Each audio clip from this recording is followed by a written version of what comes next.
I hope you're ready. This is going to be exciting.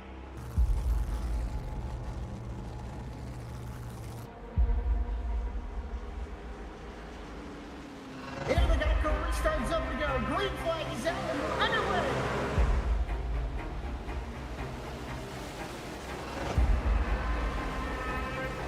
Just a few laps into this. Oh, the 37's getting loose. Oh, and he saves it.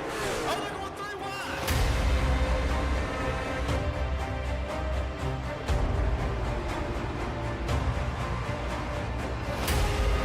We've got a 5-way fight for the win of this race coming to 4 laps to go.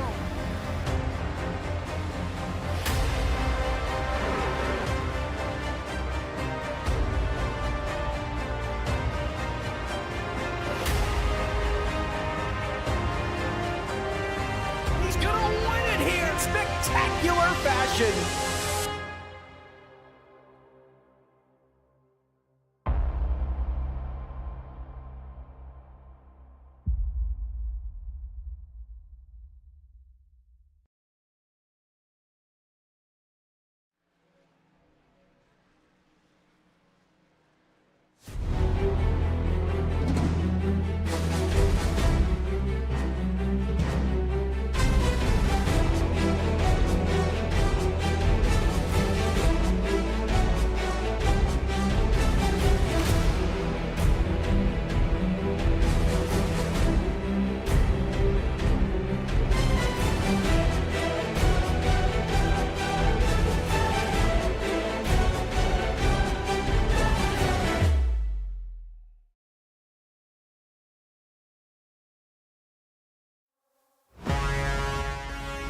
Welcome, Goat Locker Racing fans, to race number 2 of the Operation Valor Truck Series.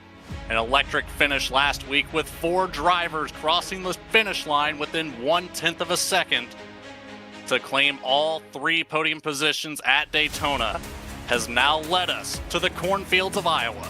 And you can catch all the action right here, live on V-Speed.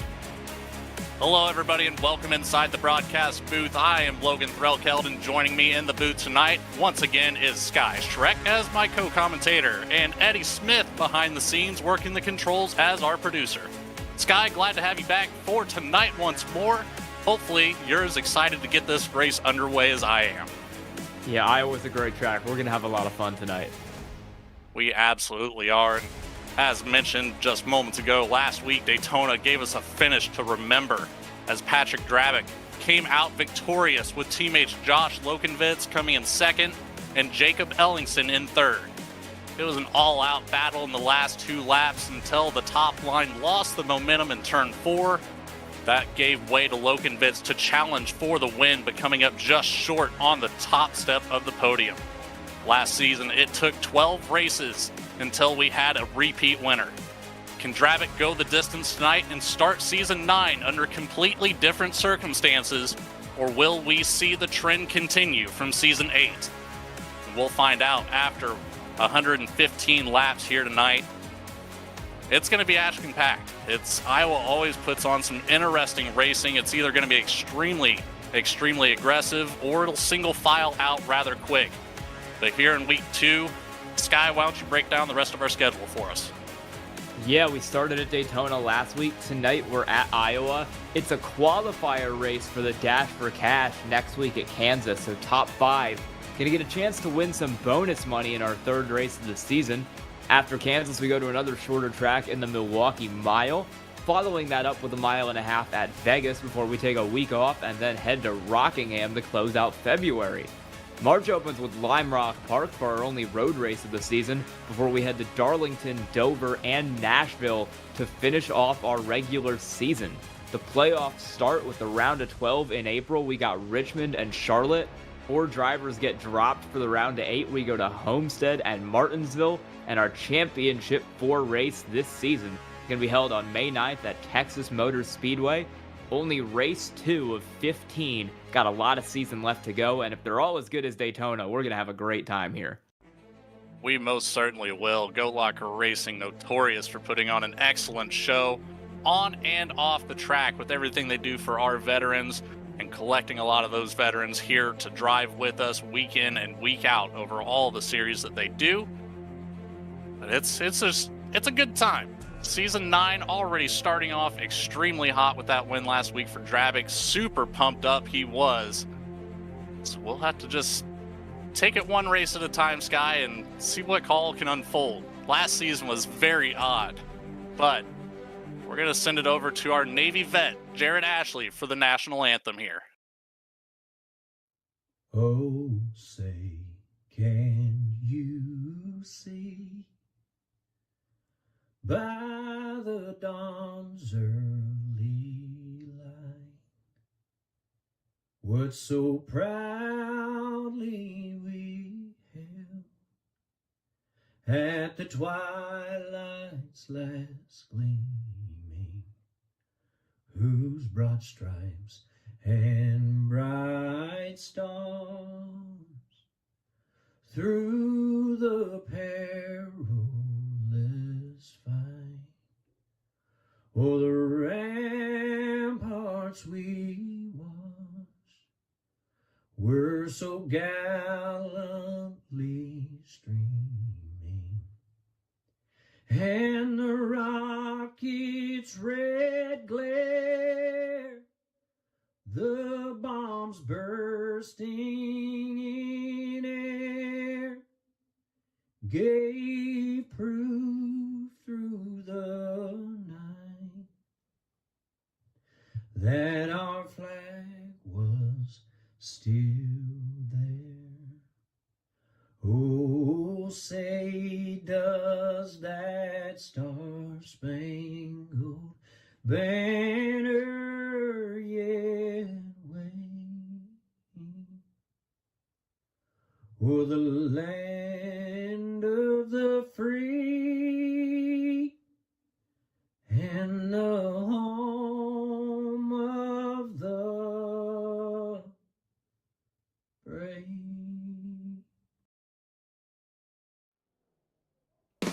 Thank you once again, Jared Ashley, for that beautiful rendition of the national anthem.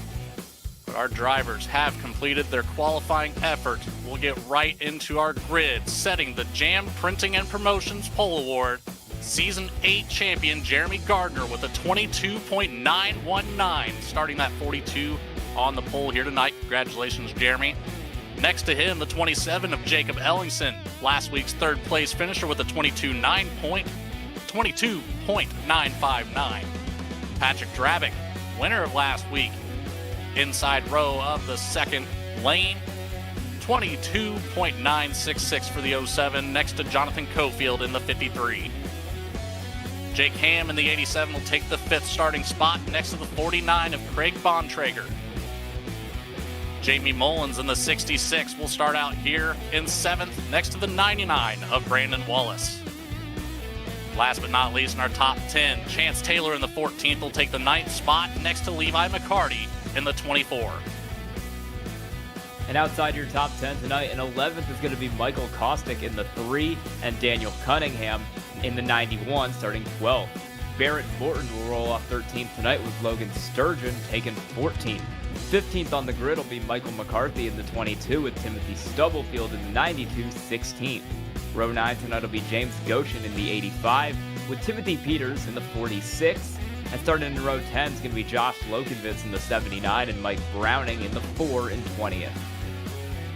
Back in 21st, we have Stephen McDonald in the 68 next to Jamie Barkus in the 15th in the 22nd starting position. Chuck Peglake Feltz in the 75 will take the 23rd spot here next to Matt Knights in the 64. Tyler Justice in the 33 will start out in 25th next to last season's Iowa winner David Duke in the 78 starting out in 26th. Last but not least, with no qualifying effort here tonight, George Jewell in the 36. Sky, while we have a moment as these trucks are now out on the pace lap, why don't you give us a little breakdown about what Iowa is? Yeah, track first opened in September 2006. 0.85 miles, turns anywhere between 10 and 14 degrees on this racetrack. It's not quite a mile, it's definitely on the shorter side, and you get kind of a mix between intermediate style kind of Nashville racing and short track racing here. It's a really unique racetrack, and one that typically is a lot of fun in NASCAR whenever they come here. Absolutely is. And one thing you'll notice, there will be a very defined racing line as we get underway. We'll see this race start to single file out shortly after we take the green flag, but on the docket tonight, 115 laps. We've got 40 miles per hour down the pit road.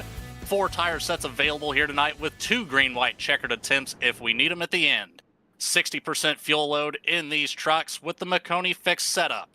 And our sources indicate that our fuel runs are anywhere from about 50 to 55 laps. So we will have at least 2 pit stops here tonight. Our Operation Valor Truck Series drivers making their way down into turn number 3. The pace truck will shortly come off and will be under green flag conditions. We'll see how long these drivers can keep it that way as we have one more corner to go. Gardner takes him to the in-vet starting zone, and on the loud pedal he goes. Green flags waving at Iowa.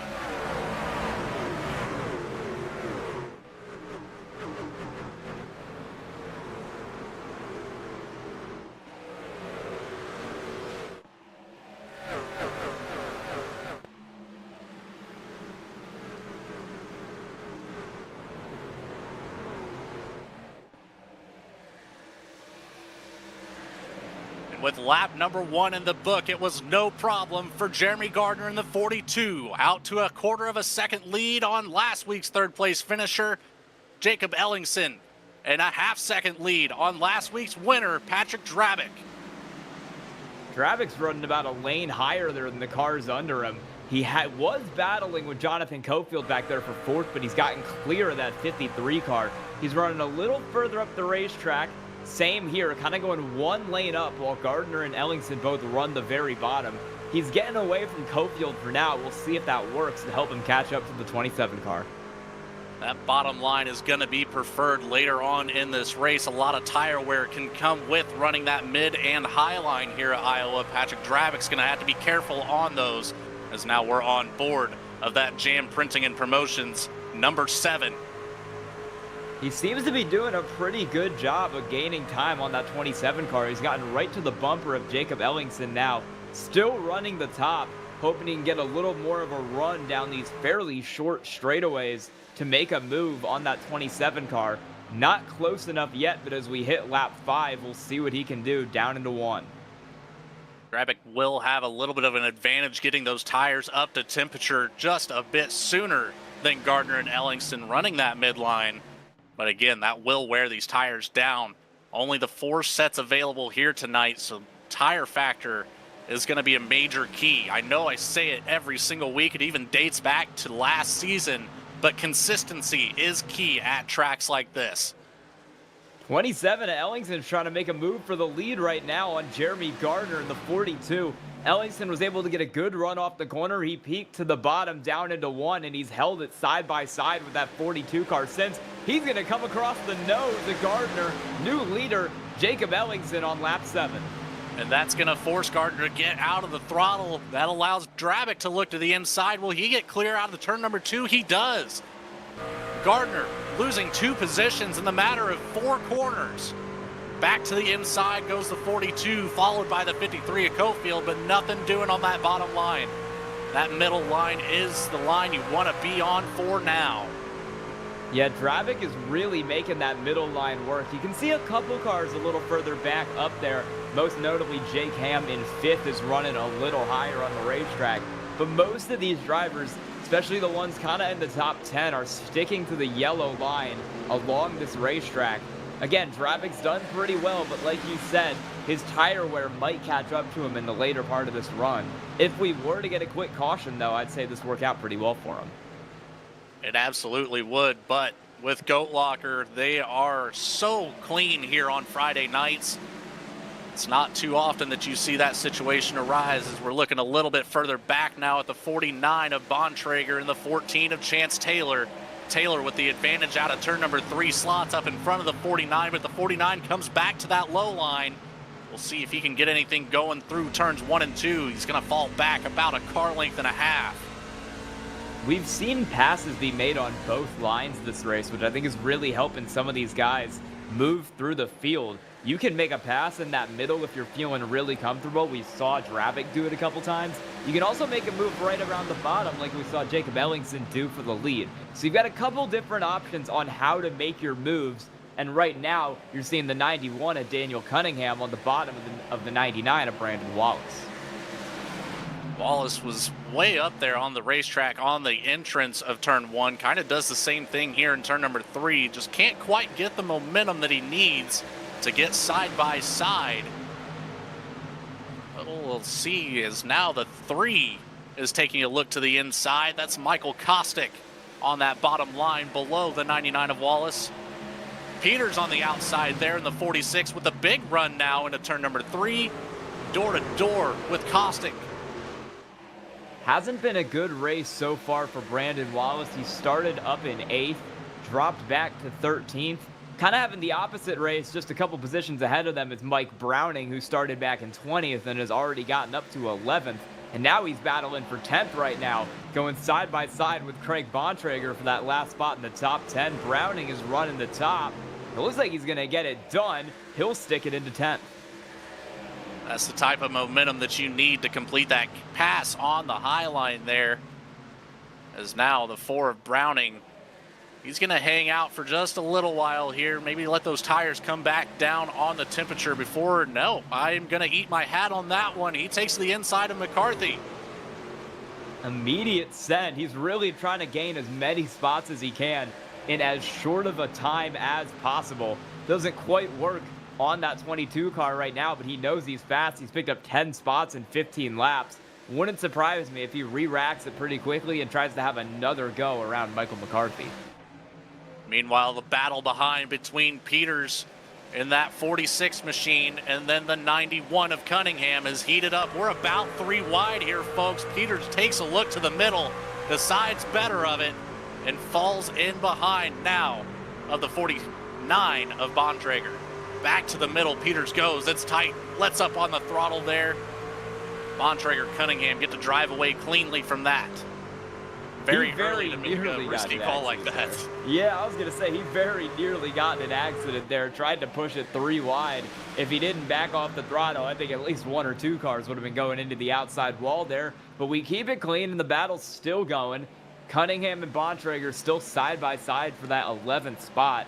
Cunningham has a little bit of an advantage running that bottom. It'll be nicer on his tires, and he'll get a better launch down into the corner. Hasn't gotten him clear yet, though. He's still working, and we're going to stay side by side across the start-finish line.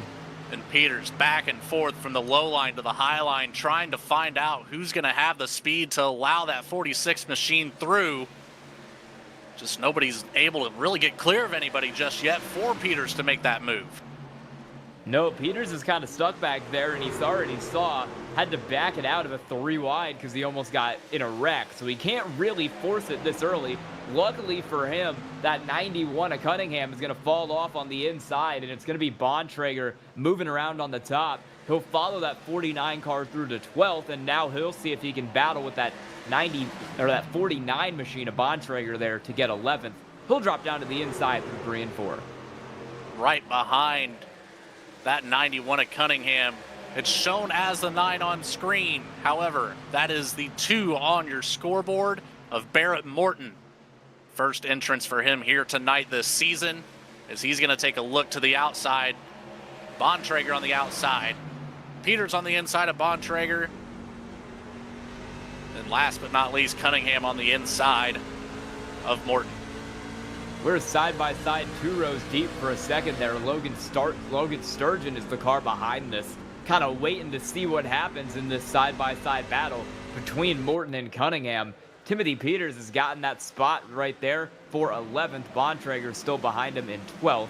We'll see if the 46 car can gain some time towards the top 10, but he's got a pretty long way to go to catch up to Mike Browning in the 4, who's holding that spot.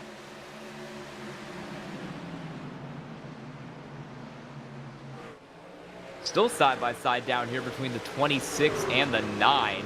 Another good battle on the racetrack right now. This is still that battle between Sturgeon right now, and then that's Barrett Morton dropping back. Huge send for Jamie Barkas up the inside, trying to get something going, but he has to back out. He can't get the run out of the corner, and that 26 will keep it on the top. You are right about that. That was a big sin. Back-to-back corners for Barkas here in the 15. Just can't quite get the momentum through the corner, as Morton did kind of pinch him down the first time through 3 and 4. We'll see if he gives him any more room here. He does not. Morton defending that inside line as hard as he can right now to keep Barkas at bay. Now Barkas under attack on the high line. That's last year's winner, David Duke, out there in the 78. Got to watch out for him. Kostick in tow of Duke. Yeah, started back in 26, but he's moving through the field up to 17th already in this race. Good run going for him in the early stages if he can keep moving it up through the field. Meanwhile, a little further up, we got a battle brewing for this 11th position. Bontrager under threat right now in that for the 91 at Daniel Cunningham, and then further back behind them, Barrett Morton and Logan Sturgeon are side by side as well. 2x2 back here just outside of the top 10. Another battle back there forming right behind this, almost 3 wide behind. Bontrager gets the edge out of turn number 4. Cunningham still able to hold that inside line. That's keeping him right there on the back bumper. But look at the drive away with the momentum off the high line. Now the 26 enters the picture for Cunningham. Sturgeon is trying to get something done on Daniel Cunningham. He'll go back to the bottom to try to make time down there. Can he peek a little high down the straightaway, and he'll take that move to the top down into 1. He's still got Barrett Morton breathing right on his bumper here. Really tight fight from Craig Bontrager on back about 6 positions. Everyone's going at it. Here you're going to see a send for David Duke up the inside of Jamie Barkas. That's for 16th towards the back of this train. Kostick just waiting for one of these drivers to get out of shape just enough to get around. Big contact from Duke to the back of the 15. Both drivers collect it, though. We stay under green. That was a close one, but they're both going to escape. They're going to lose a couple spots here. You're going to see the 92 of Timothy Stubblefield drive around him, but it could have been a lot worse for Jamie Barkas there. That could have been 2 drivers into the night early. But a fantastic save from both the 15 and the 78. Back up here towards the front, Drabick has been fending off Gardner for the last couple of laps. Gardner's been holding Cofield behind as well. Meanwhile, Ellingson driving away from the field. Over a second now between first and second.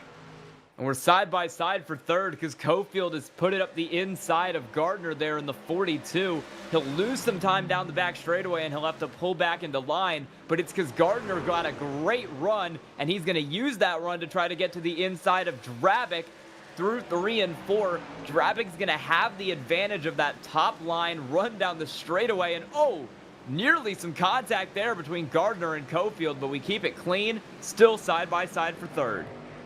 If you take a look at the scoring and timing board to the left of the screen, the top 4 have completely gotten away from the rest of the field.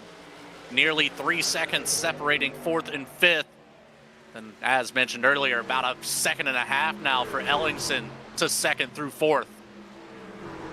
It's helped by the fact that they're battling so much for about 5th through 7th. Jake Ham, Jamie Mullins, and Levi McCarty are going at it back there for positions. They were side by side just a few laps to go for that 5th spot. So some of these guys really racing hard with each other, and it's kind of what it's allowed those top 4 to get away. The top line really is coming in strong. A little bit further back here once more.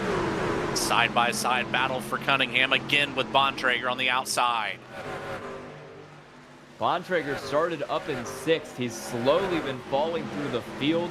He's gone back to 13th now, being passed by Daniel Cunningham. Next car behind him is Logan Sturgeon, who's still fighting with Barrett Morton back there for 14th. Can't forget about the 3 of Kostick at the back of this 5-car train. Kostick has won a couple here in the Goat Locker Truck Series. He's a threat just about anywhere you go.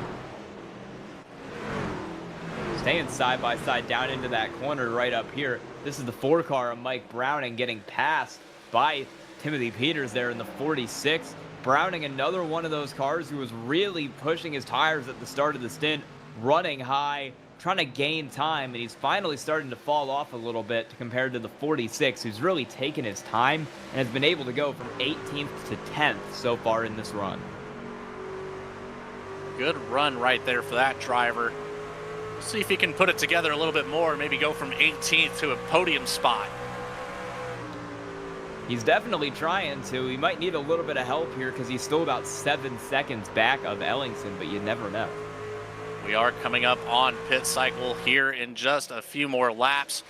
As we mentioned at the beginning of the broadcast, anywhere from about 50 laps on the fuel to 55, somewhere in that window. Might see some of these drivers take the overcut on that. Might see some of them, as we have one already in the pits. That's the 24 of Levi McCarty. Yeah, he was running in the mid-pack. They're going to finally bring it down pit road. First car to do so. We'll see if anyone follows him down, or if for right now it's just that 24 car on pit road. It is still quite early, thinking this is more than likely a little bit on the tire advantage side of things, unless McCarty is really banking on a caution to come out, as these tires will start to have that degrading factor out here on the track. Get a little bit more loose, as nearly contact for the 42 and the 07. Yeah, it's really interesting on pit strategy here, because if we get a caution or two, I think these drivers can make it 1 or 2 on one stop. But if we don't get a caution, if it runs green, you're going to have to save a lot of fuel. Otherwise, you'll likely have to come down and top off. So it's going to really be hitting a balance here on what you want to do pit strategy-wise. McCarty is betting on a bit more of a green race. He's going to come down early, setting up for a 2-stop. Only car to do that so far. Just one car in. The rest remain on the field, as I believe now the 27 of Ellingson making his way down the pit lane. So he's going for the undercut as well. No, I am incorrect on that. It's Matt Knight's coming down. 64 car of Matt Knight's is the next car in the pits right there. So he's the second car to come down. He was running towards the back of the field. JB Barkus also making the turn onto pit road in the 15 car. So that's 3 cars that have come down now on lap 41. Little bit earlier than what we might have thought. But again, if this race goes green, 2-stop is probably going to be the way. That might be what these drivers are counting on. So we're already setting up for a mixture of strategy here in the cornfields. We're just going to have to wait and see which one will prevail. It's a huge battle is formed up here at the front. Cofield has gotten around Gardner and now is challenging the 07 of Drabick. Cofield with the advantage out of turn number 3. Drabick has the speed on that top line. Still side by side into turn number 1. Yeah, Drabick's losing time. I wouldn't be surprised if he really stretched those tires in the early part of the run. And now Cofield and Gardner are a little faster than him. Drabick immediately pulling low into that corner, and that's going to let Gardner try to get the move on the outside. Won't happen. Drabick making the turn down pit road. So that's Ellingson in front of Drabick as well. I made the call just a few laps too early, Sky. You were close. You know, give or take about 2 laps, we got it going.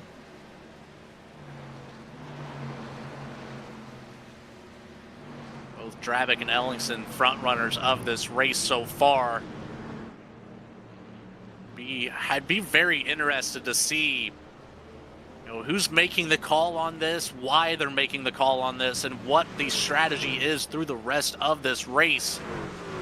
So this is very early compared to the information we were given before the race by some of the drivers, but that hands the lead over to Jonathan Cofield up here in the 53. He'll collect some bonus points now for some laps led. Yeah, and a couple other cars you saw coming down to the pits there. Josh Lokenvitz, Michael Kostick, and Michael McCarthy all turning down pit road. And a caution is out further back in the field. That's Michael right McCarthy there. spun it exiting the pits. Turn number 2. He had just made a pit stop about a lap before that, was getting up to speed at the time, and within his first lap of coming out of the pits, lost it in turn 2 on cold tires. Now the good thing is we're close enough to the pit cycle that we should see the rest of this field come down. And that'll give the wave around all those drivers there on that left side scoring and timing screen, starting from the 20th position back. just got loose. Nearly saved it. A little bit of an overcorrection for McCarthy. Puts it in the wall. Caustic with enough time to get around it. Don't believe this collected any more drivers. I don't believe so. That's just the case of pushing it too hard on cold tires. 22 had just come out of the pit box a lap before, and he ended up looping it there. Just trying to do a little too much too early. So worst case scenario for the pack that has been leading this race. Ellingson, so many laps led already. Drabick was very close up there, consistently in the top 3. But now they have to take this wave around, and once this pit cycle is completed, they'll be at the back of the pack. They're going to have to come all the way from, it looks like, about 20th on up. Everybody else has made that move down pit road now, but it's going to be a long road for them, especially some of the drivers who pitted early like McCarthy and are already on about 7-lap-old tires. So the undercut did not work here for the first stint. Let's see if those drivers can adjust, because they are going to be on a few lap older tires than the rest of the field in front of them. It's going to be a long drive back to the front for Ellingson, Drabick, Caustic, all those guys who just went 1 lap down. Yeah, it was This is not what you want to see happen so early in the race, Guy. No, I was going to say Cofield, first one out, Gardner second, Ham following them in third. While we're here under caution, we want to take you a little bit of time to tell you about one of our sponsors here at Goat Locker, Lincoln Tech. Lincoln's mission is to provide superior education and training to their students for in-demand careers in a supportive, accessible learning environment, transforming students' lives and adding value to their communities. They are one of the largest automotive technology schools in the nation with 23 campuses. They are the title sponsor of the Spring Series, and they are a very large partner of Goat Locker Racing. And we want to thank them for all they do for this series. You're seeing them right there on that 27 car at Jacob Ellingson. Lincoln Tech, a huge part of the Goat Locker community.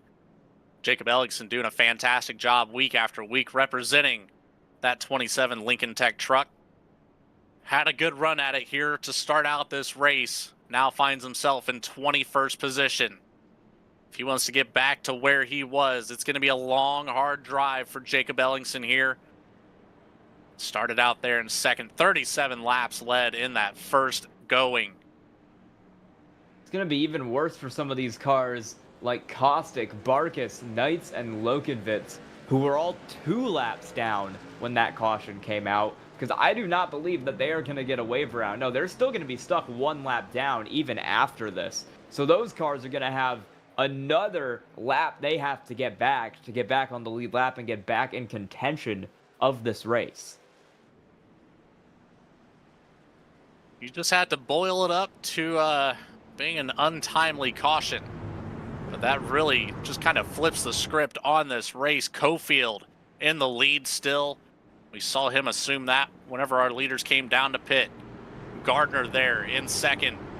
Chance Taylor, Jake Ham will be that second starting row. Timothy Peters finds himself up in the top 5.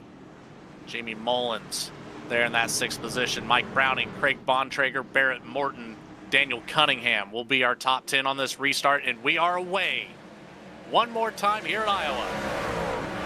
Good jump for Cofield off the start. Yeah, I was going to say, he really got away there. Gardner gets away into second, but he's immediately under threat from that 87 car at Jake Ham, who's trying to make a run happen on the bottom. Not going to get there. He'll pull back into line for now, and he'll switch it around to the top through 3 and 4. Jake Ham had a solid run into the postseason last season. Could not get away with it as we've got another caution on the track. James Goshen in the 85 takes it through the infield coming out of turn number 4. Yeah, that looks like it was just a single car spin. Spun it off the track into the pit lane, didn't hit anything or anybody.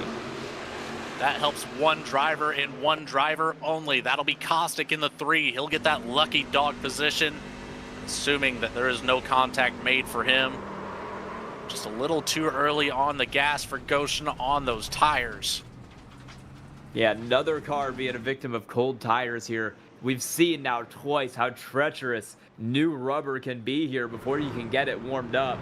Goshen, not the first car to make that mistake here. Taking a look at our weather here, we've got 66 degrees ambient air temperature, 69 degrees on the track surface, so a nice, cool, brisk afternoon here in Iowa. It's only going to get colder, Sky, but while we have another second here, let's give another shout out to one of our sponsors here, Save 22. Save 22 is a 501c3 organization dedicated to preventing suicide among veterans, active duty personnel, and first responders. Our unwavering mission extends to 4 critical pillars: shield, assist, volunteer, and educate. Save. I'd like to thank Save 22 for being on board here for Season 9. So there goes Caustic now around the outside, claiming that lucky dog lap. That'll put him back on the lead lap. Shirley had some thoughts going into that restart, but now he's able to rest his mind and just focus on driving now. Get back up towards the front of the pack. He'll be starting back here at the back of the pack, but in the 23rd position on this restart. Yeah, he's really thanking his lucky stars that he got that, because if this race went a long time green and he was stuck a lap down, he could have gotten in some really big trouble there. That 3-car going to get kind of a second chance at life here on this restart to make something happen. You know, the drivers behind Caustic now: Lokenvitz, Knights, Barkus, McCarthy. We have 3 more 1 lap down. McCarthy currently 2 laps down. They have to be hoping for the same fate. I think we might be having some pit strategy going on, because I've just seen Drabic pull it into the pits alongside Jacob Ellingson and Stephen McDonald. All 3 cars. We're going to see how long they actually spend in the box here, but I think this might just be a quick top-up stop. It is. Drabic is out of the pit box in only 5.5 seconds. These cars hoping that they're going to be good to go to the end on just that fuel. You're going to have to really stretch out that fuel saving ability if they want to make that happen. We saw him come down and pit early. We're doubled up. Pace truck should be coming in this time by. Apologize. I thought we were already doubled up. The lights on the pace truck should go off this time by. And now I'm speaking the truth, Sky. There you go. We got a couple cars there who pit. I believe we have 7 cars in total. That is Brandon Wallace, Levi McCarty, Chuck Feltz, James Goshen, Jacob Ellingson, Patrick Drabic, and Stephen McDonald, all running that alternate strategy, coming down during that caution and trying to take enough fuel to make it to the end of this race. But one thing's for certain, at least, with Drabic and Ellingson coming down, that will be less fuel that they'll have to take at the next pit stop. We'll likely see them come in around lap 90, maybe before, maybe after. We have a whole lot of racing to do before we get there. Pace truck will come in this time by Cofield on the inside, Gardner on the outside. Cofield will take us to the InVets restart zone. And green flags waving once again. And another big jump for Cofield off the restart. Gardner just couldn't get it going fast enough to stay side by side. Now Ham to the inside of Gardner. Caution flag is out immediately. It is, we had a couple cars around at the back. It is David Duke around. David Duke, last season's winner here at Iowa, not having the best go at it tonight. Started out there in 26th. Been kind of around the whole field so far. Take a look at our replay camera. Duke with a big send down to the inside, just not quite clear enough of the 4. The 4 maybe not lifting enough for Duke. Not a whole lot of damage on the 78 machine. A very light tap there to the outside wall. Looking on board now with Mike Browning. Duke down to the low line. Just not quite enough room. That was definitely, I would view that as a racing incident. Good hard racing, 2 trucks going for the same spot. Yeah, I think that's just one of those where 2 drivers are both going at it and no one really wants to lift. This is going to be really good for those cars who just came down pit road. We know our fuel window here can be stretched up to about 55 laps under green. They would have been 5 laps short if we went green to the end. With this caution right now, that takes them closer and closer to being good on fuel. And if they can save, they might come out of here really good. We got 4 more cars now doing this pit strategy. Caustic in there as well, along with Goshen, McDonald, and David Duke. With this InVet's in-car camera at the moment, you can watch that RPM gauge, how it kind of flickers down there between 2,000 and 3,000 RPM as a mixture of clutching in to save fuel, but possibly even shutting off the car while coasting through the corners. Great fuel strategy here to make sure you can make it to the end. But while we've got another moment, let's go ahead and give another shout out to our league sponsor and series sponsor, Operation Valor. They're a race team with the goal of fielding a truck next season in the NASCAR Craftsman Truck Series. Veteran-based and focused on helping veterans all across the racing world. They are also heavily involved with many veteran nonprofits to raise awareness and funds. They're the title sponsor of our Operation Valor Truck Series that you're seeing here tonight.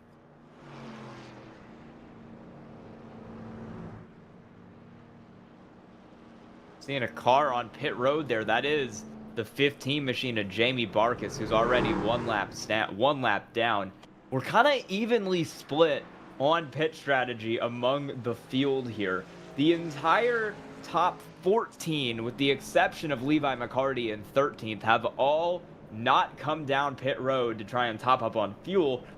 Everyone behind them has, and some of these cars, like Stephen McDonald, Josh Lokenvitz, have come down 3 or even 4 times on all of these cautions, trying to maximize the amount of fuel that they're getting in their trucks.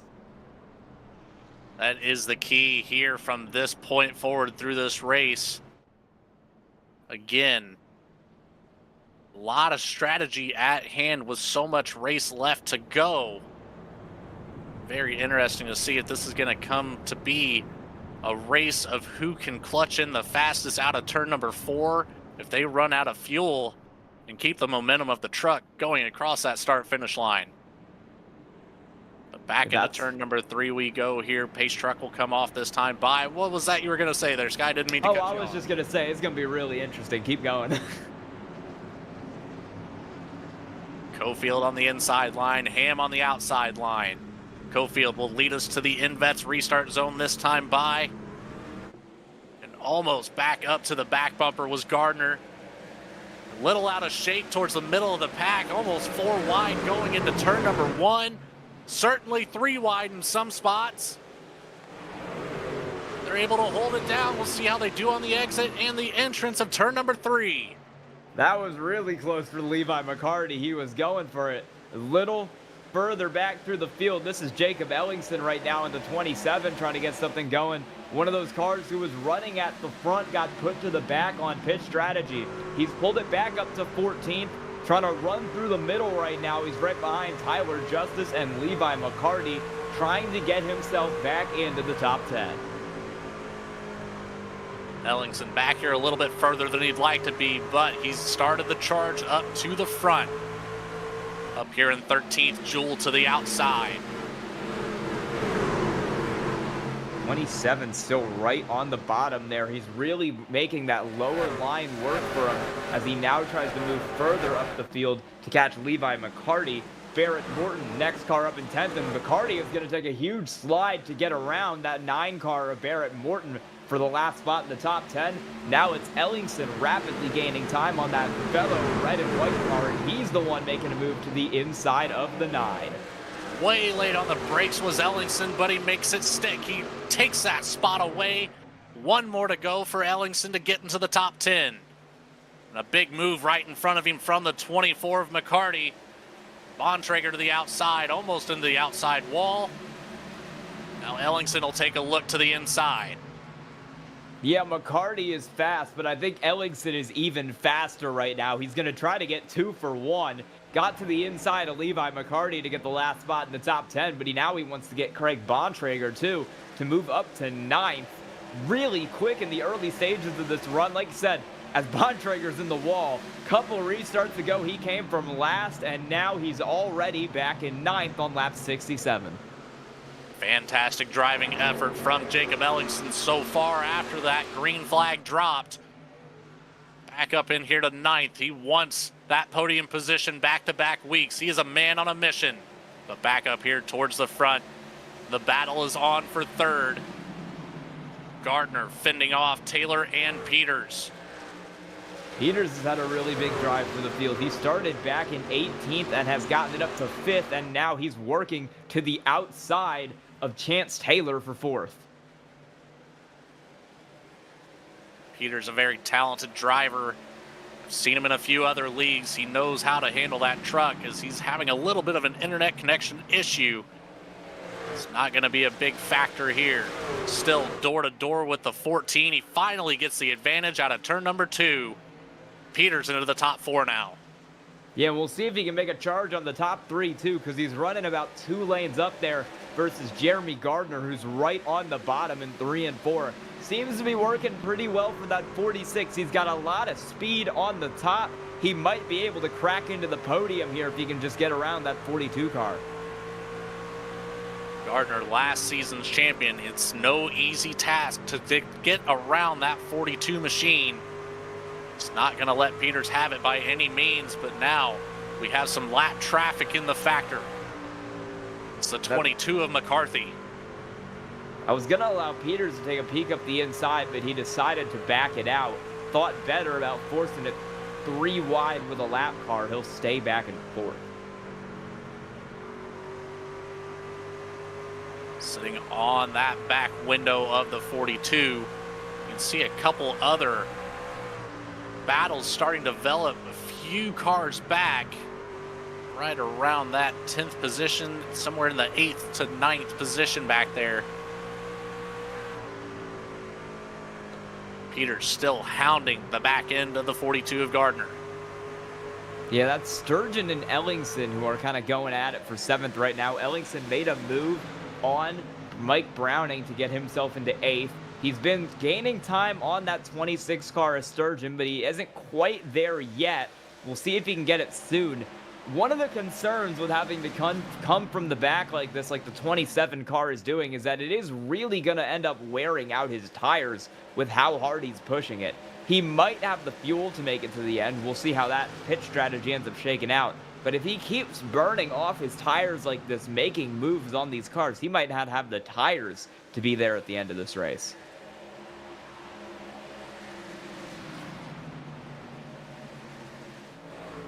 '27 of Ellingson still making that charge up to the front of this pack. He still has 7 more to get back to the position that he lost. First, you have to take it 1 truck at a time. Sturgeon being the first one in his sights. Side by side, further up the field, Jeremy Gardner has gotten away from the 46 of Peters and has caught up to the 87 of Jake Ham. Now he's running the bottom to try to get around that 87 car, but Ham once again getting that run on the top down the front straightaway. 47 back all the way to the bottom into 1 and 2, and he might be able to clear him off a 2. He will. Bit of a slide job there for Gardner, but it works out for him, taking that 2nd spot away from Ham, forcing Ham out of the throttle just enough to put some distance between 2nd and 3rd. A little bit of breathing room now for Gardner as Cofield is over a 2nd out ahead. Gardner is kind of catching up, though. Cofield ran a 24.05 last time around. Gardner in that battle with Jake Ham did a 23.76. So about a 1/4 of a second faster for the 42 of Gardner last time around. We'll see what they run coming across the start-finish line this time. Gardner's still faster, but not quite as much. A 23.98 for Cofield compared to a 23.92 for Gardner. Tire wear already becoming a factor as we've nearly lost 1 second off of our pace. less than 20 laps into this stint. Some of these drivers out here have been on these tires for a little over 30 laps, right around 30 laps for some of them. Ultimately, it's going to come down to fuel, I feel like, Sky. This is going to be a close race to the finish. If we can keep going green here, it's going to be a bigger factor than I feel like we are speculating now. Yeah, and some of those cars that made those really late pit stops that were coming down multiple times to get fuel in it, Patrick Drabick, kind of the leader of that group who came down at the very end of the last caution, I think they're good on fuel. The fuel window was about 50 to 55 laps. If this race goes green to the end, Drabick will be on 54. So I think even without any cautions, he very well might make it to the end of this race. I think there's a couple other cars out here that definitely stand a chance of making it. They just got to save 1 or 2 more laps. Saving those 1 or 2 laps can cost you valuable time to the car in front or behind, depending on what you're battling for coming across that finish line. Drabick so far doing good after that restart. Hasn't quite made up the ground that Ellingson has. Still has quite a ways to go if he wants to get back up there to the top 5, as we've got another caution on the field. That's the 26 now, Logan Sturgeon. And that noses into the wall. Ooh, that is going to completely even this pit strategy out. I have to imagine everyone's going to come down right here, and that is going to be pretty much everybody on an equal tire set. You're going to watch what happens to the 26 of Logan Sturgeon coming down into turn 1. That's Ellingson riding behind. Maybe a little bit of contact there between those 2 cars, and a big hit for the 26. It's a huge hit for the 26 there in the middle of turns 1 and 2. Take a look on board here from the 27. Keep an eye on that left rear. Oh man, it's so close. It looks like there's contact, but at the same time, it looks like Ellingson got the nose inside. Really, really close there for Ellingson. I mean, just hard to tell from there. That was so close. And it has been confirmed Ellingson did make contact with the 26 there. That'll earn the 27 an EOL penalty here, ruining all of the progress he just made, making it up into nearly the top 5, all the way back to the back of the field now for Ellingson. And just like I said, every single car in the field is going to come down pit road now. So this is going to completely even out all that fuel strategy, all that tire strategy, and it's going to be a 30-lap sprint to the end. We're going to see who gets out first. And I right here, already some drivers coming out of their pits. And it looks like Gardner's gonna get it just by a couple inches. Yeah, Gardner gets the lead out, followed by Jonathan Cofield, Jake Ham, Timothy Peters, and Chance Taylor gets your last spot in the top 5. Well, we want to thank another one of our partners here in the Goat Locker Racing League, Jam Printing and Promotions. Since forming in 2013, Jam has contributed printing and promotional sponsorships to more than 60 local nonprofits, with a primary focus on organizations that assist veterans, women, and children. They have been with Goat Locker Racing since the very beginning. Local and veteran certified. When they do well, they do good in the community. We'd like to thank them for everything they do, and you can see them right now on that 07 at Drabick, running in 9th. Got some good spots on that pit stop. Yes, he did. That's where that less fuel comes into play, putting that into the tank. Drabick should be able to make it all the way to the end now, gaining positions while he's at it. He came into the pits around that 14th position, now into the top 10. Yeah, everyone's on the same pit strategy. It was 4 tires for the whole field, full of fuel for the whole field. We're going to be good to the very end. It's going to be a 30-lap dash, effectively, between all of these cars, between 1st and 24th that are on the lead lap. Well, Sky, since we're here, we're still going around the track at pace speed. We've seen 85 laps of racing so far. Is there anybody out here you think might be able to sneak their way back up here? Do you think Gardner or Cofield, Ham, any of these top 5 drivers have a chance of holding it down and fending off the drivers? Well, I think Ellingson's going to be exciting to watch purely on the basis that he's going to have to drive up from 22nd and he's got 30 laps to do it. Further towards the front, I think Patrick Drabick has a good shot at this. We saw him running up on the podium in the early stages of this race before that bad pit strategy kind of set him back. He's running in 10th right now. I think he stands a pretty good chance of getting up here to challenge with Gardner and Cofield for the lead if this is all said and done. Drabick hot off that win last week at Daytona, coming into this one with a chip on his shoulder. We'll see if he can perform and come away with another podium, or even better for Drabick, a win tonight. Pace truck is off and we're away. Gardner takes the green flag once more. Cofield slots in behind. He's going to take an immediate look to the inside of Gardner. Just too much momentum for that 42 for Cofield to really do anything about it. No, Peter's he has out to there on the back out. outside. Oh, we got a car around. This is a car that was up the field. It's Chance Taylor, restarted in 5th. He is spun out on the apron, and the caution is out. Cautions breed caution, Sky. We're seeing it here tonight. It's not something we're typically used to with Goat Locker Racing by any means. This really changes things for a lot of these drivers throughout the field, Ellingson being one of them. So far back, he does not have a lot of time. Just a little too loose there on corner exit.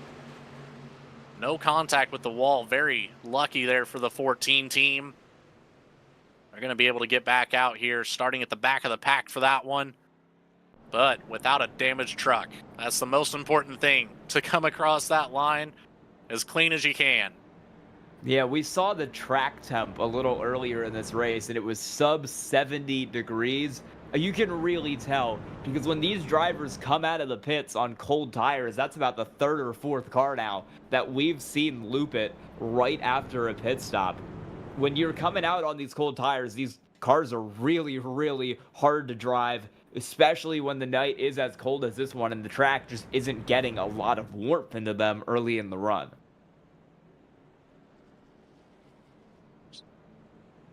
Feels necessary with a race like this to give a shout out to our race controller for the night.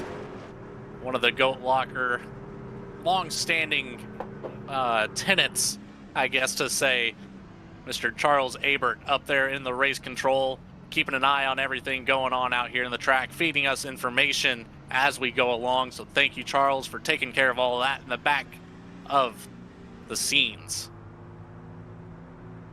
He's had a decently busy one, too, because we've had, I believe, about 4 or 5 cautions now, a lot of them just cars kind of over-driving it on cold tires. I think as this run goes on and the drivers start to warm those tires up, we'll see a bit of cleaner racing and a bit less chaos, I'd say, once these tires are functioning as the drivers might like. You're absolutely correct about that. Need a few more laps to put some heat in these things, and then we'll get back to that green flag racing that we're so used to seeing here on Friday nights. But for now, we'll continue to go around Iowa at a much slower speed. Yeah, cars pacing right now, getting ready to go. No pit stops this time. Everybody good to the end after the ones on lap 90. It's going to be, I believe, about 31 laps on the pits, on the tires by the time we finish this race, barring any green-white checkers. So it's got to be a little bit of a balance. You can't just go full short run, push, try to just burn the tires up as fast as possible to get spots. You've still got enough laps left that you have to take care of them. You can't just burn them all out immediately, running the high line every time. Absolutely cannot. But while we have another few seconds here going around, let's give a shout out to our Veteran of the Month, Brian Frog Frauheiger. Brian served in the U.S. Army from 2001 to 2013. He deployed in Iraq in support of OEF, OIF with the 1st Battalion, the 293rd Infantry Regiment. As a 50 cal turret gunner, he provided convoy security in his assigned AOR. We are proud to have Brian here at Goat Locker Racing and look forward to watching his progression as he begins his sim racing journey. Thank you, Brian, for your service. It's been a pleasure getting to know you, buddy. But we've got pace truck in turn number 3. Be coming down this time by. Jeremy Gardner will lead us to the InVets restart zone one more time here to start lap 92.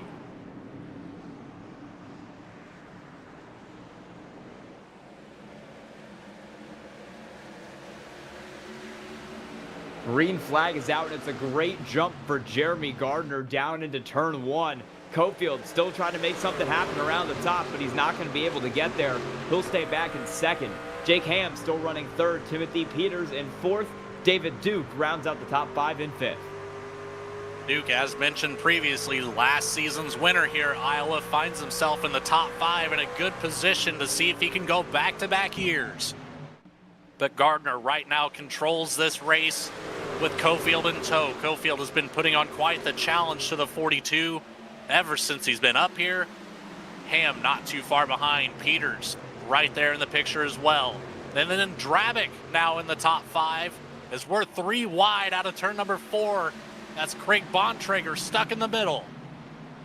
Staying 3 wide down into the corner, Bontrager kind of runs David Duke up the racetrack there. He's fallen from 5th back to 8th, and he's trying to hold on in front of the 4, Mike Browning, to stay in that position. He started back in 26th, has run it all the way up to P7. He's looking for more, trying to get himself back into the top 5 with a move on Levi McCarty. Duke driving like an absolute madman right now, looking to take away another position. He's inching closer and closer to the top 5. Just has one more car to get around to do it, and that'll be Patrick Drabick once he's clear. Duke slow on corner exit now. Contact on the outside. Beating and banging across the start-finish line like it's the last lap. 24 and McCarty gets driven up the racetrack a little bit there, and that'll give Duke's P6. Bontrager is going to try to take advantage. He'll go to the bottom on that 24 car, but he can't quite get side by side, and now it's Mike Browning all the way around the top. McCarty is loose, and he's going to lose 2, maybe 3 positions. McCarty with a huge save right there. That could have been bad, being right in front of over half of this field. Able to collect it back up, keeps himself in the fight. Meanwhile, the top 5 have run away. Gardner leading the show here. Cofield right behind. Ham, Peters, and Drabick all in tow. Separated by just over, right at 1 second between the top 5. I mentioned how David Duke had gone 20 spots from the back of the field. So has Patrick Drabick. Got caught a lap down on that early pit strategy. Back in 5th. That car is really moving for him. He's running the top like he has basically all race. And we're going to see if he can put some time together, gain some ground on Peters and Jake Ham in front of him. Those 3 cars all ran basically equal lap times last time around. Drabick running a slightly different line. We'll see if that helps him or hurts him here with 16 to go. This is the time to start trying to make that change. You need all the speed that you can get. As Gardner still able to hold down over a quarter-second lead to Cofield. The gap's extending because Gardner was faster than Cofield last time around by about half a tenth.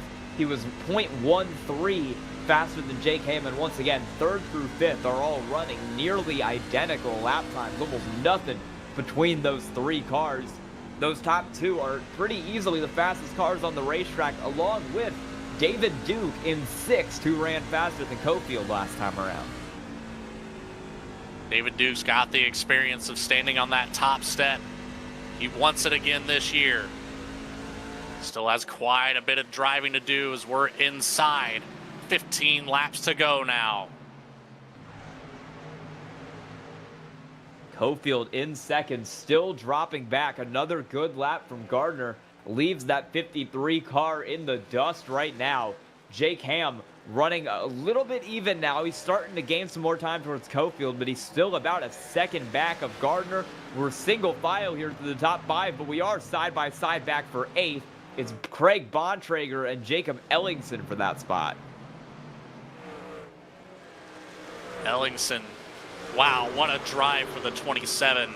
Collected that EOL, finds himself back up here in the top 10, now challenging for the 8th position. He's going to get the advantage here going into turn number 3 on that low line. Bontrager into the wall. That'll give Ellingson the momentum he needed. He'll take the inside line one more time and surely slide up in front of the 49 out of turn number 2. And it's George Jewell back here in 10th, looking on Bontrager for 9th, but he doesn't have the run he needs because Bontrager does a good job of getting it on the top. Staying pretty steady here. A lot of these cars from 8th to about 15th, all really close to each other. It's a battle for the middle of the pack, as Gardner has effectively gotten away from Cofield for the time being. Nearly a half second separating first and second. 0.4 of a second separating second and third. That was a tongue twister. For fourth's getting pretty close as well up here. Drabic going to go side by side with Peters down into this corner, and he'll try to get the lead up the inside. We know that 07 loves the top, and he can run the bottom pretty well as well. Peters has really fallen off in recent laps, and Drabic, if he wants to get to the top 3, is going to have to get around him pretty quickly. He'll try to slide up, chop the nose off of that 46 car, and it'll work for him out of the corner. Patrick Drabic up to 4th, but he needs 1.3 to get Jake Ham in these last 8 laps. Peters gave Drabic a little bit of a bump there. Homage to a fantastic move made by the 07. Let's get clear of the 46. Now the 46 will take back to the inside line. Just not enough momentum there for anything to happen. Now Peters has to keep an eye on the rear view mirror if he wants to come away with the top 5 here today. David Duke in hot pursuit of TJ Peters. Jeremy Gardner might need to start looking in the rearview mirrors too, because that gap was over half a second, and Jonathan Cofield has really started to claw into it down to 0.34 across the line that time. Cofield 7 hundredths of a second. There we go, 7 hundredths of a second quicker than Gardner. Making good time right now. 6 to go this time around. I think that 53 car can have a shot if he keeps running consistent laps. As I mentioned earlier, consistency is key, especially at tracks like Iowa. Will Cofield be able to put together a string of laps here to finish out this race, taking away a win from Gardner? He's got 5 more to do it this time by 1/4 of a second separating first and second. And that gap is still closing down to 0.2. Cofield rapidly catching up to Gardner. He's going to not have a shot here into 1 and 2, but I don't give it long before that 42 car has a side-by-side threat from Jonathan Cofield in the 53, because he's really got that car moving right now. It'll be 4 to go. Cofield is doing such a good job of running that bottom and getting speed on the exit. He'll do it again right there. Evened out that time, 4 to go. Here's something to keep in mind, Sky. You see those cars ahead. That's lap traffic now for Jeremy Gardner. This truck is going to drive a whole lot different if he gets in that dirty air, or just an inopportune time to try to pass one of these lap cars. Could cost him quite a bit of time and a position. 3 to go this time by for Gardner and Cofield. Yeah, that's Michael McCarthy in front of him running the top. Gardner still got the lead, but once again, Cofield faster last time around. He's really starting to get there. 2 to go. Both of these drivers are giving it their all right now, but McCarthy is kind of in an inopportune position for Gardner. Cofield is all over the bumper. 2 laps to go, and he is there. Gardner had a big push on the front end out of turn number 4. That dirty air is in effect now. Takes a look to the inside of the lap car of McCarthy. It's going to give him a little bit of breathing room for Cofield, as Cofield will slot up just in front. White flags in the air. Oh! He turns him. Across the infield goes Gardner and Cofield. That gives Ham the lead. The white flag is out. Caution, it's not going to come out. And this one just got handed to the 87. Only if he can make it through turns 3 and 4. To the inside he goes. Lap traffic, no factor, as Jacob Ham takes race number 2 here in the Operation Valor Truck Series. Whoa, an unlikely win for Jake Ham. He led 1 lap all race, and it was the last one. 1 lap is all you need.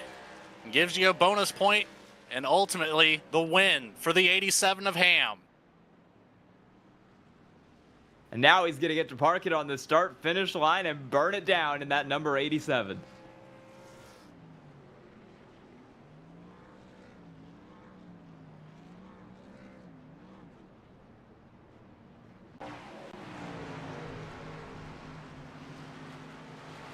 Back here on the V-Speed instant replay, just the slightest bit of contact.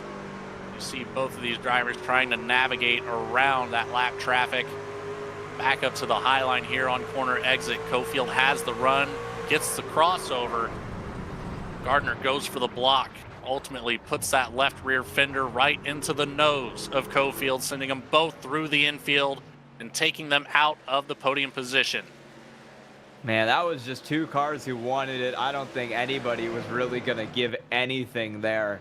They were going at it to the very last second, and you're going to get the onboard view with Jake Ham as he sneaks his way through this thing to win a race that he probably did not think he had any shot of winning coming to the white flag. You'll see him, he's there. Those two cars battling for the lead are on the inside. It's a lap car on the top. The move is pulled, the block is pulled. No caution because they're past the start-finish line, and Jake Ham is clear to win this race. Gotta be happy if you are the Ham team tonight. We'll take it to a quick commercial break and hear a word from our sponsors. Then we'll be right back with our post-race coverage and interviews with our top 3 finishers.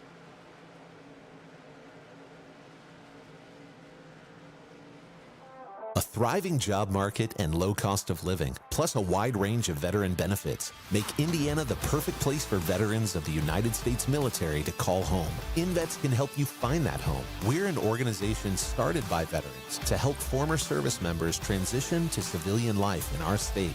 InVets can help you find the community with the career opportunities, housing, schools, and amenities that fit your lifestyle. To learn more about InVets, visit us at invets.org today.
And we're back here in the cornfields of Iowa after a hard-fought battle between Cofield and Gardner.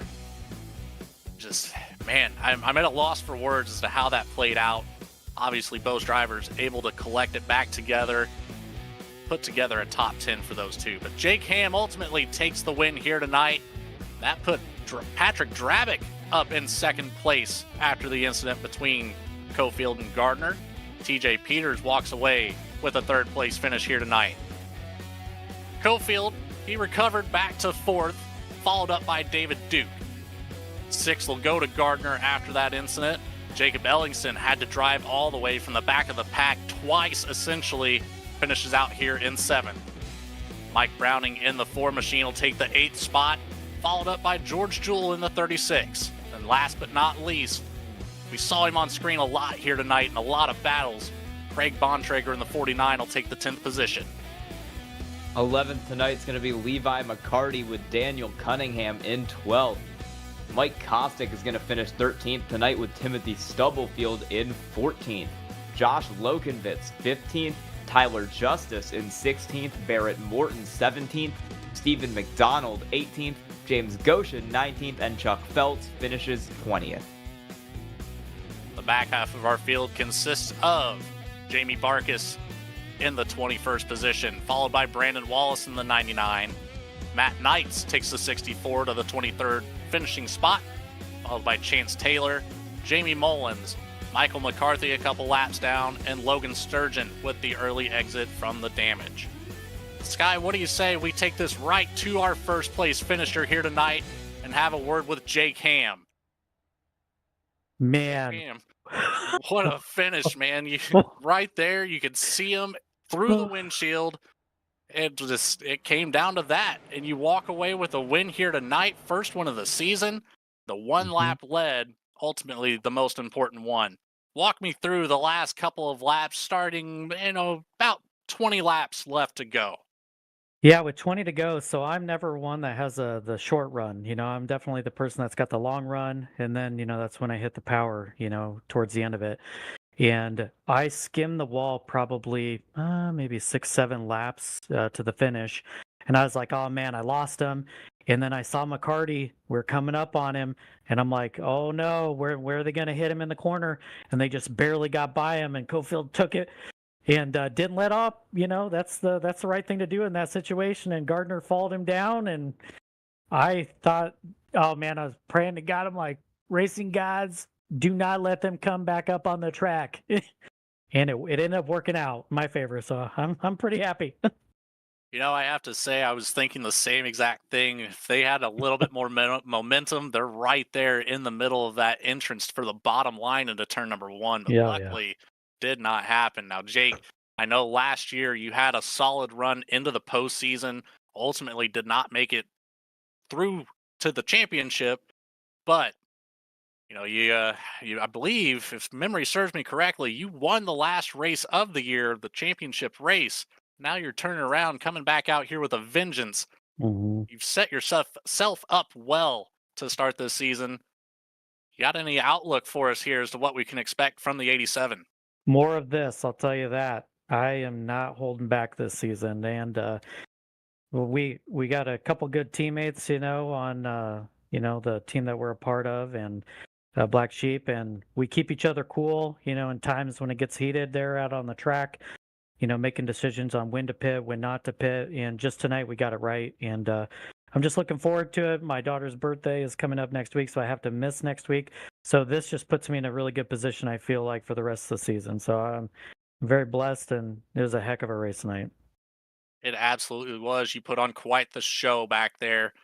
Jake, is there anybody you'd like to say thanks to for winning this race here tonight at Iowa? Yeah, absolutely. I give a huge shout out to Mike Browning for the awesome paints that he put on. And for Bennett, we put it on the podium for Bennett. We try every week to put it on to raise awareness for him. He's fighting the fight, and he's going to come out of it unscathed. That's what we're hoping.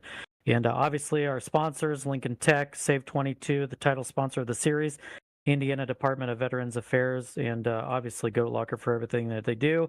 And I appreciate it so much for you guys hosting it, being the commentators. I love to go back and watch it. It's a blast, and I appreciate it. Absolutely, Jake. Well, fantastic race here tonight. Go celebrate, buddy. Thanks, sir. Have a fun off week next week. We'll see you in 2. Yes, sir. We'll use that to segue right into our second place finisher, who Sky is now standing by with Patrick Drabick. Hey, Patrick, you got a copy? I do. Kind of an unlikely podium finish there after that crash on the last lap. What were you thinking when you saw that happen in front of you? Man, one, I was watching just an awesome show those two guys were putting on. And then 2, when they crossed the start-finish line and I saw Cofield go low, and then I saw Gardner go down to throw the block, and then they made contact, I'm like, oh, man. And then, I just was hoping they weren't going to slide back up the track and get into me. And I know it was super, super close with, Jeremy missing me. So, man, what an exciting finish, though, huh?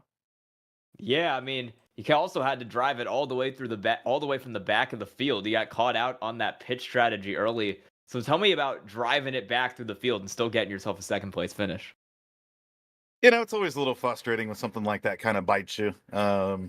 If you looked at the fuel mileage and you kind of looked at a couple different things, logic told me, you split this race into thirds, and we were a little past, a third of the way through the race. Grab the tires, those types of things. And I think it was the very next lap, the caution comes out, and I'm like, well, at least we get the wave around and, I had to make some aggressive moves, moving my way back up through the field again. A couple things happened in front of me that gave me a few spots, and then just drove the snot out of this '07 Silverado Jam Printing and Promotions truck to get it up here back on the podium for the second week in a row. Yeah, I was gonna say you won last week. You got second this week. You think you can keep that momentum up for the Dash for Cash next week at Kansas? Kansas is fun. Kansas is going to be a whole heck of a lot of fun. That is a fast track. It is a lot of fun in the trucks. So I'm excited for it, and I think it's gonna be a damn good show. Anyone you want to thank or shout out tonight? Well, I mean, again, it's awesome to get Jam Printing and Promotions, back at a podium finish, first in place, second to start the season. You can't ask for much better than that. Operation Valor and everything that they're doing, and the title sponsor of this series. You guys at V Speed that do an amazing job. I will say, I think I hang out with Eddie way too much nowadays between all the things we're doing together. So I'm glad at least when I get to come up on Fridays and get an interview, I don't have to talk to him. So I appreciate you guys for that one. That's awesome of you all. And then, Alexander PCs. I just placed my order today for 2 more veteran PCs from them. They're a phenomenal company. So if you need a new PC parts, whatever you need, they're veteran owned. They do such amazing work for us. Go check them out. And then, just a huge shout out to my teammates, man. Jake had a bad fast truck tonight. And we both got caught on that pit strategy. And then, he got himself into a little bit of trouble there, had to serve an EOL. But holy smokes, that kid battled all the way back up to 7th. So I know Jamie had his issues all night long, and Josh had a pretty rough night too. But huge shout out to Jake and the drive that he put on here tonight. All right, congrats on second place tonight, Patrick Drabick. Before you go, Patrick, Yes, I sir. know I'm a little out of turn here, but just because I know the value behind this for Goat Locker, what is your goal this year for getting veteran sim rigs? I know you hit 6 last year. What are Yes, we sir. looking for this year? Well, this year we're going to fall nothing short of 12. I've already had the conversation with iRacing. iRacing has already funded us for 12 free subscriptions and to load their accounts with the money. iRacing usually loads their account with about $200, so it's kind of amazing what iRacing does for them. We've got the funding between grants and corporate sponsorship to do all 12 of those. So first 2 PCs got ordered today. We'll start ordering the rest of the parts.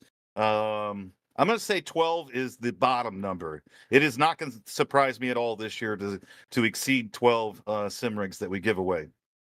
That is awesome to hear, Patrick. Love the message behind this crew here. And if anybody watching wants to be a part of it, please get in contact with the Goat Locker Racing admins. See what you can do to help out and get some more veterans those sim rigs. And again, like Sky said, fantastic race. Thank you for your time, Patrick. We'll see you next week. Appreciate it, brother. Thank you. That'll move us right into third place, who I now have Timothy Peters standing by with us. TJ, you got a copy, buddy? Yes, sir. What's going on, guys? Hanging out, man. Fantastic race for you here tonight. You saw all the action take place in front, nearly got caught up in it there coming out of turn number 2. Started out in 18th, 15 positions up, third place for you here tonight. League rookie at that. How you feeling after that, TJ?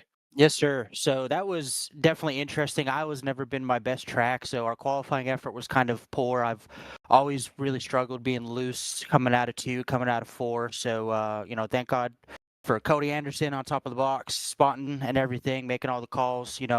Long run was definitely going to be key for us. I just couldn't do a short run with this truck. We knew we had a top 5 truck, so we just kept chipping them off, and coming down during the cautions, tires, fuel, great strategy, and then the leaders ended up getting into entanglement, and I had no idea what was going on at that point. You just knew to sit in the seat and drive around it, and that's what paid off here tonight. Yes, sir. Last week, a rough go at it at Daytona. Did not quite have the race you're looking for, but we've got Kansas coming up next week. How are you feeling about that race? You are in the Dash for Cash, eligible for $60 next week.